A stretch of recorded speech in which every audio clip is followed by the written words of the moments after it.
Aziz o'rtoqlar, bugun 15-avgust. Jannatdan bir qasr deb qurilayotgan uyimizni qurishni boshlaganimizga roppa rosa 13 kun bo'ldi.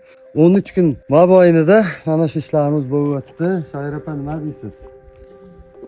Mana shunchalik tom qismiga keldi. Mana uylarimiz shunday yaxshi bo'layotgan, xursandman ich-ichimdan. Hamma berayotgan, yordam berayotganlarga darchasiga rahmat. Mana shu tom qismiga yetishini men orzu niyat qilgan edim.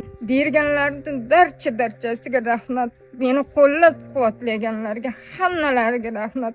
Har bir ishtirok etgan, ana shu yerda ishlayotganlarga, hammasiga berayotgan ehsonchilarga ming rahmat. Mendan qaytmasa Allohdan qaytsin hammalariga. Xudo xohlasa siz bizni kuzatib turing. Mana 13 kun bo'ldi. 20 kun bo'lganda mana shu uyimizning holati qay darajaga yetadi ekan ko'ramiz, ha. Sizga qilayotgan ishlarimiz yoqayotgan bo'lsa, yurakchani qizartirib qo'yish esdan chiqmasin. Borlaringizga ham shukr, sizlarni yaxshi ko'raman.